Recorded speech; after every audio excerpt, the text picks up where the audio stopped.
Hello friends, good evening all. എല്ലാവർക്കും GK world PSCയുടെ പുതിയൊരു എപ്പിസോഡിലേക്ക് സ്വാഗതം. എൻ്റെ പേര് ശിൽക. അപ്പോൾ 10th പ്രിലിംസിൻ്റെ ഡേറ്റ് PSC ഡിക്ലെയർ ചെയ്തു കഴിഞ്ഞു. ഇനി നമ്മൾ എന്ത് വേണം? വളരെ വളരെ വളരെ സ്മാർട്ടായി പഠിച്ച് മുന്നോട്ട് പോയേ പറ്റൂ. എങ്കിൽ മാത്രമേ നമ്മൾ വിചാരിക്കുന്നത് പോലെ ഒരു ഗവൺമെൻറ് ജോലി എന്ന സ്വപ്നത്തിലേക്ക് നമുക്ക് എത്തിച്ചേരാൻ കഴിയൂ. അതിനുവേണ്ടി നമ്മൾ എന്താ ചെയ്യുന്നത് വെച്ചാൽ, ഒരുപാട് പഠിക്കാതെ നമ്മൾ കൃത്യമായി മനസ്സിലാക്കി പഠിക്കുക.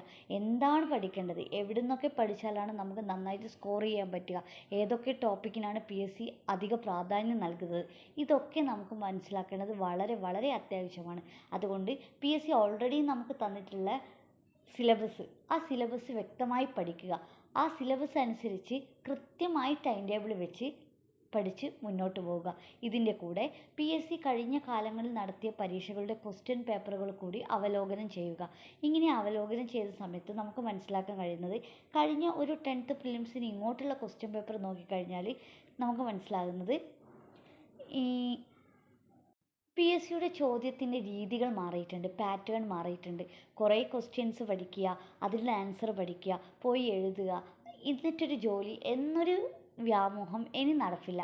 ഇനി എന്താണ്, നമുക്ക് ഓരോ കാര്യത്തിലും ഓരോ വിഷയത്തിലും ആഴത്തിലുള്ള അറിവുകൾ ഉണ്ടെങ്കിൽ മാത്രമേ നമുക്ക് നമ്മൾ ഉദ്ദേശിക്കുന്നത് പോലെ ഒരു സ്ഥാനത്ത് എത്തിച്ചേരാൻ കഴിയൂ.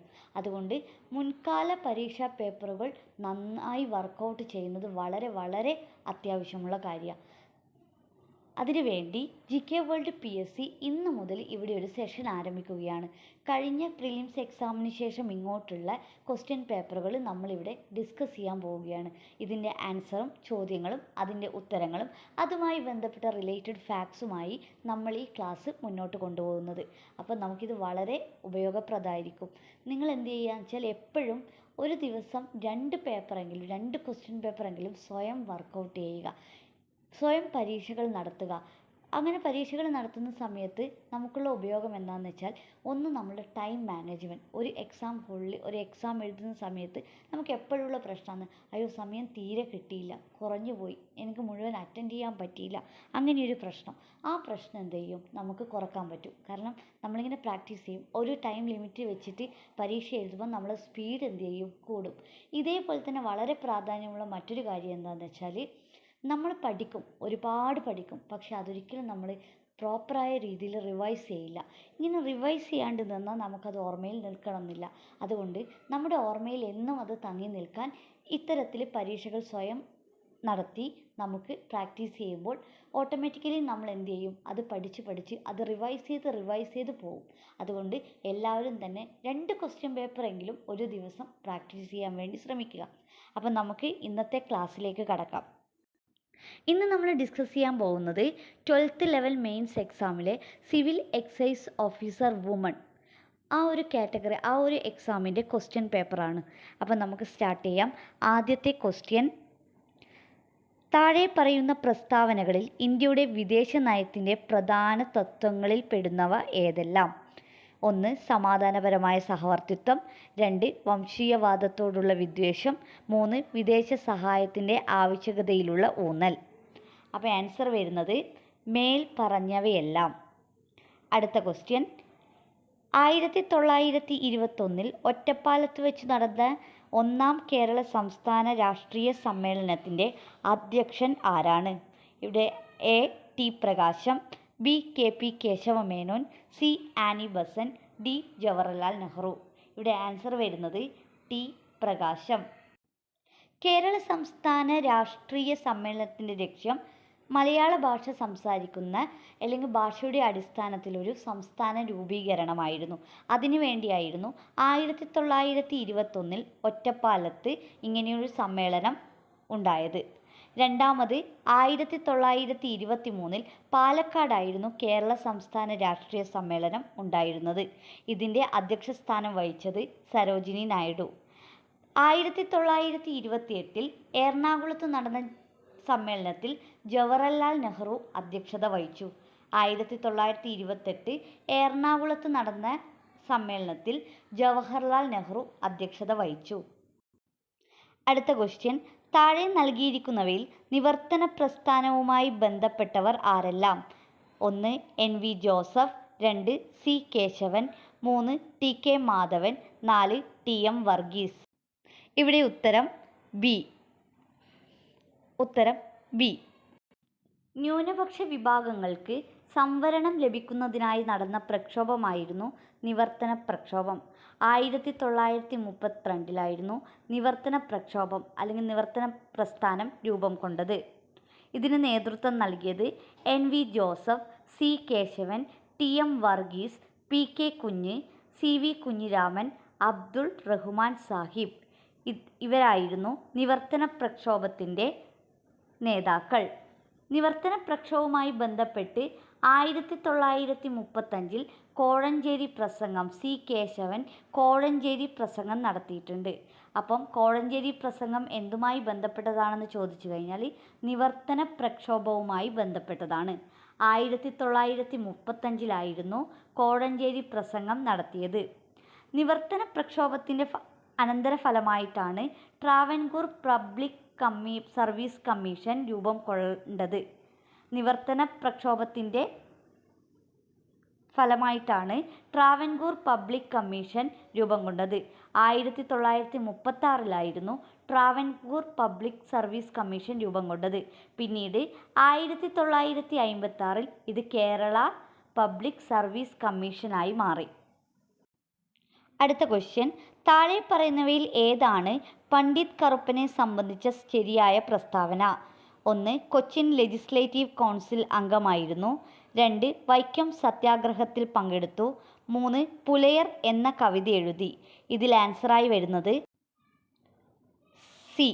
കൊച്ചിൻ ലെജിസ്ലേറ്റീവ് കൗൺസിൽ അംഗമായിരുന്നു, പുലയർ എന്ന കവിത എഴുതി. ഇതാണ് പണ്ഡിറ്റ് കറുപ്പനെ സംബന്ധിച്ച ശരിയായ പ്രസ്താവനകൾ. പണ്ഡിറ്റ് കറുപ്പനെയാണ് കേരള ലിങ്കൻ എന്നറിയപ്പെടുന്നത്. ഇദ്ദേഹം 1925 കൊച്ചിൻ ലെജിസ്ലേറ്റീവ് കൗൺസിലിലേക്ക് അംഗമായി തിരഞ്ഞെടുക്കപ്പെടുന്നത്.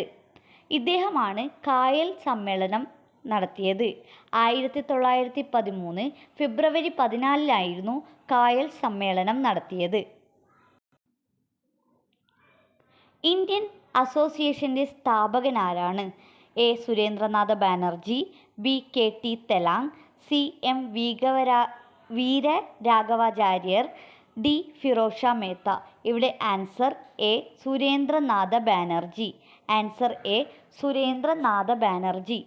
1876 ഇന്ത്യൻ അസോസിയേഷൻ രൂപം കൊണ്ടത്. ഇതിൻ്റെ സ്ഥാപക നേതാക്കൾ സുരേന്ദ്രനാഥ ബാനർജിയും ആനന്ദ മോഹൻ ബോസുമാണ്. ആദ്യകാലങ്ങളിൽ ഭാരത് സഭ എന്നാണ് ഇന്ത്യൻ അസോസിയേഷൻ അറിയപ്പെട്ടിരുന്നത്. അടുത്ത ചോദ്യം, ഷങ്ഹായ് സഹകരണ സംഘടനയിൽ ഉൾപ്പെടാത്ത രാജ്യമേത്? ഇവിടെ ആൻസർ ശ്രീലങ്ക. ഷങ്ഹായ് കോപ്പറേറ്റീവ് ഓർഗനൈസേഷൻ രൂപം കൊണ്ടത് 2001 ജൂൺ 15 ഇതിൻ്റെ ഹെഡ് ക്വാർട്ടേഴ്സ് ബീജിംഗ്, ചൈന. 8 അംഗങ്ങളാണ് ഷങ്ഹായ് കോപ്പറേറ്റീവ് ഓർഗനൈസേഷനിലുള്ളത്. China, India, Kazakhstan, Kyrgyzstan, Pakistan, Russia, Tajikistan, Uzbekistan എന്നീ രാജ്യങ്ങളാണ് ഈ ഒരു സംഘടനയിൽ മെമ്പേഴ്സായിട്ടുള്ളത്. 2017 ജൂൺ 9 ഇന്ത്യ ഷങ്ഹായ് കോപ്പറേറ്റീവ് ഓർഗനൈസേഷനിൽ അംഗത്വം നേടിയത്. അടുത്ത ചോദ്യം, ആൻഡമാൻ ദ്വീപസമൂഹത്തെയും നിക്കോബാർ ദ്വീപസമൂഹത്തെയും തമ്മിൽ വേർതിരിക്കുന്ന സമുദ്രഭാഗം. ഇവിടെ ആൻസർ വരുന്നത് 10° ചാനൽ. അപ്പോൾ പാക് കടലിടുക്ക് ഇന്ത്യയും ശ്രീലങ്കയും തമ്മിലാണ് വേർതിരിക്കുന്നത്.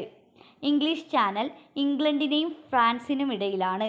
11° ചാനൽ അമിൻഡീസിനും കനനൂറിനും ഇടയിലാണ്. അടുത്ത ചോദ്യം, ഇന്ത്യയുടെ രണ്ടാമത്തെ ഉയരം കൂടിയ കൊടുമുടി ഗോഡ്വിൻ ഐസ്റ്റിൻ സ്ഥിതി ചെയ്യുന്ന പർവ്വതനിര ഏത്? A.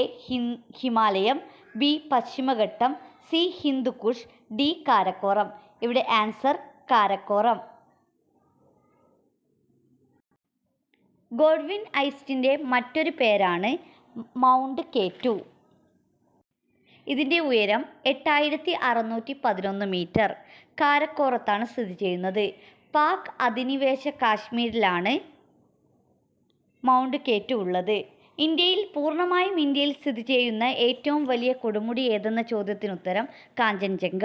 ഇത് സ്ഥിതി ചെയ്യുന്നത് സിക്കിമിലാണ്. അടുത്ത ചോദ്യം, 2011 സെൻസസ് പ്രകാരം ജനസാന്ദ്രതയിൽ ഒന്നാമത് നിൽക്കുന്ന സംസ്ഥാനമേത്?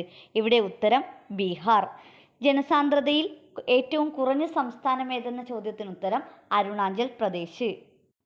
അടുത്ത ചോദ്യം, ഭൂമിയുടെ അന്തർഭാഗത്തെ പാളികളിൽ ഏതാണ് നിഫെ എന്നറിയപ്പെടുന്നത്? എ ആന്തര അകക്കാമ്പ്, ബി ഭൂവൽക്കം, സി ബഹിരാവരണം, ഡി ബാഹ്യ അകക്കാമ്പ്. ഇവിടെ ഉത്തരമായി വരുന്നത് ആന്തര അകക്കാമ്പ്. ഇതിനെ നിഫെ എന്ന് വിളിക്കാൻ കാരണം ആന്തര അകക്കാമ്പ് പ്രധാനമായും നിക്കൽ, ഇരുമ്പ് എന്നീ ധാതുക്കളാൽ നിർമ്മിതമാണ്. അതിനാണ് ഇതിനെ നിഫെ എന്നറിയപ്പെടുന്നത്. ഈ ഒരു ക്വസ്റ്റ്യൻ പേപ്പറിലെ 10ഓളം ക്വസ്റ്റ്യൻസും അതുമായി അനുബന്ധപ്പെട്ട വിവരങ്ങളും നമ്മളിവിടെ ചർച്ച ചെയ്തു കഴിഞ്ഞിരിക്കുന്നു. ഇനി ബാക്കിയുള്ള ക്വസ്റ്റ്യൻസ് അടുത്ത സെഷനിൽ നമുക്ക് ചർച്ച ചെയ്യാം.